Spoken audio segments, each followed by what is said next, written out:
خدا کا واسطہ رات کو سوتے وقت یہ ایک لفظ پڑھ کے سویا کرو، خدا کی قسم راتوں رات امیر ہو جاؤ گے، نہیں یقین تو آزما کے دیکھ لو۔ بسم اللہ الرحمن الرحیم۔ محترم ناظرین، آج یہ تسبیح کر لو۔ یہ تسبیح 7 آسمانوں سے 7 زمینوں سے بڑا اسم اعظم ہے۔ یہ عمل کرنے کے بعد جس چیز کو دیکھو گے وہ تمہاری ہو جائے گی۔ محترم ناظرین، اگر آپ اس عمل کی ایک تسبیح میرے بتائے گئے طریقے کے مطابق اگر آپ پڑھتے ہیں تو انشاءاللہ اللہ پاک آپ پر مہربان ہو جائے گا، کیونکہ اللہ کریم انسان کی مخلوق کی دعاؤں کو سننے والے، قبول کرنے والے ہیں، تو آپ نے ضروری عمل کو کرنا ہے۔ اکثر لوگ یہ کہتے ہیں کہ ہم جو بھی دعا کرتے ہیں وہ قبول نہیں ہوتی، جبکہ بعض لوگوں کی دعائیں بہت جلد پوری ہو جاتی ہیں۔ زیادہ تر لوگوں کا یہی شکوہ ہے کہ اللہ پاک ہماری دعائیں قبول نہیں کرتا۔ یہ مسئلہ انتہائی اہم اور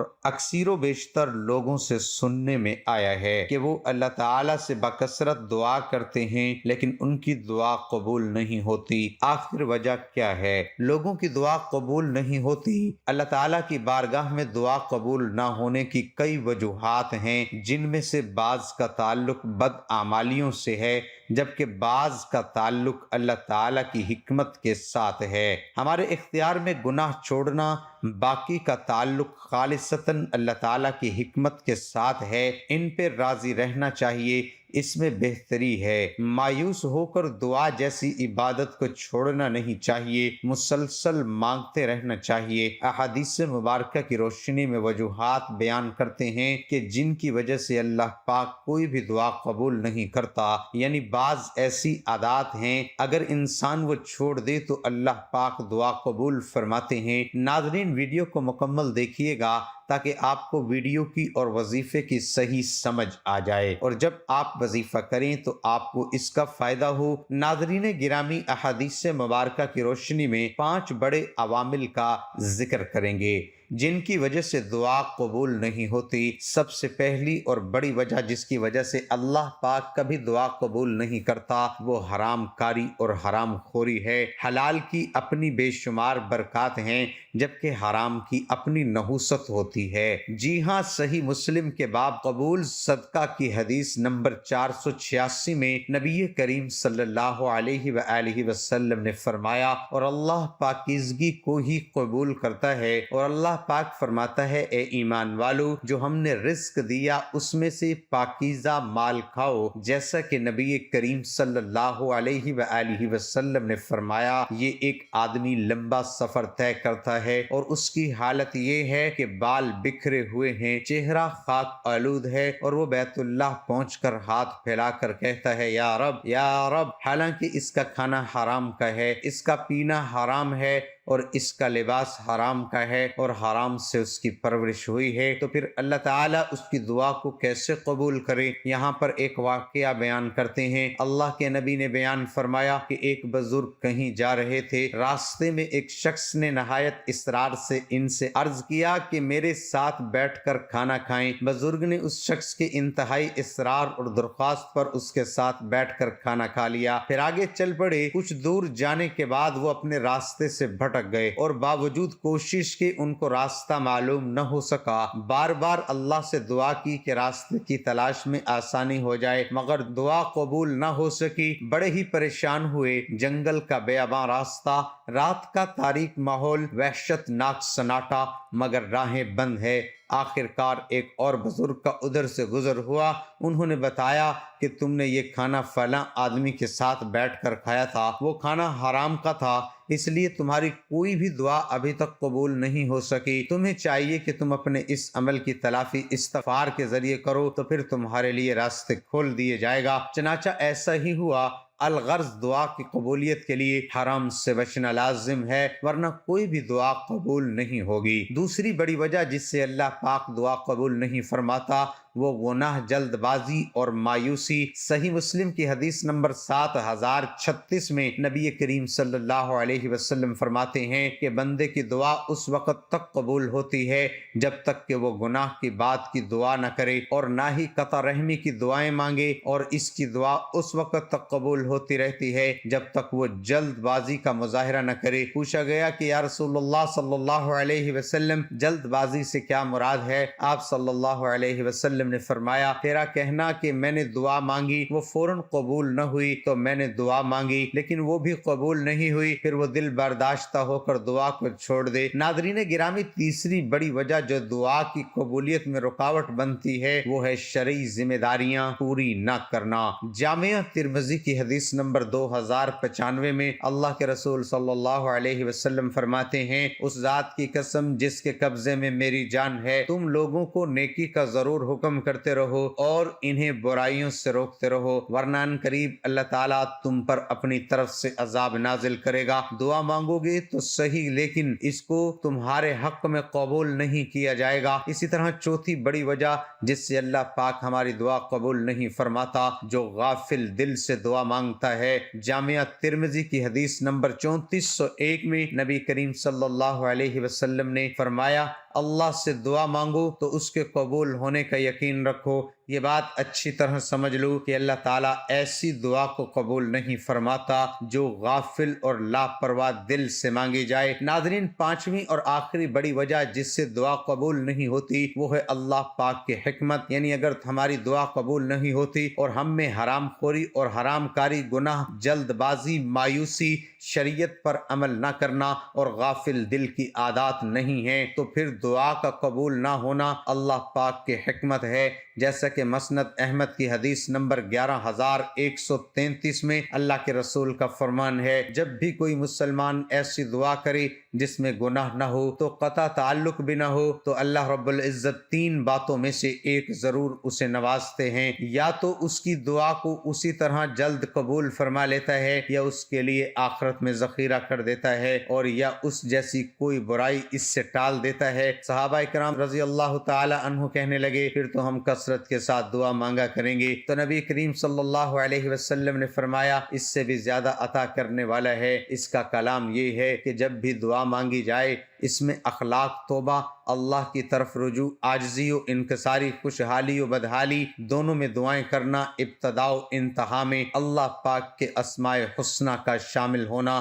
اور دعا کے انداز کا مناسب ہونا نہایت اہم ہے۔ اللہ تعالی ہمیں ہر حال میں دعا مانگنے والا بنائے اور ہماری دعاؤں کو مقبولیت عطا فرمائے۔ اب چلتے ہیں وظیفے کی جانب جو ہم نے آپ کو ابھی تک بتایا ہے۔ اس میں ہمارا مقصد تھا کہ دعا کیسے قبول ہوتی ہے، اگر دعا قبول نہیں ہوتی اس کی کیا وجوہات ہوتی ہیں۔ اب آپ نے وظیفے کے بعد میں دعا کرنی ہے، انشاءاللہ آپ کی دعا ضرور قبول ہوگی۔ تو ناظرین، اب میں آپ کو وظیفہ بتاتا ہوں، یہ عمل بہت ہی مؤثر ہے، آپ اسے جس وقت بھی کریں، کسی نماز کے بعد کسی بھی وقت میں، تو انشاءاللہ اللہ کریم آپ کی دشمنوں سے بھی حفاظت فرمائیں گے۔ اس کا طریقہ کار یہ ہے کہ آپ نے جب یہ عمل شروع کرنا ہے تو باوضو حالت میں عمل کریں، پاکیزہ کپڑوں کے ساتھ۔ اول و آخر آپ نے 3 مرتبہ درود ابراہیمی پڑھ لیں، یا کوئی بھی درود جو آسانی سے آپ پڑھ سکتے ہوں وہ آپ درود پڑھ لیں۔ انشاءاللہ اللہ کریم اس کے صدقے آپ کے وظیفے کو بھی قبول فرمائیں گے۔ اور ہاں،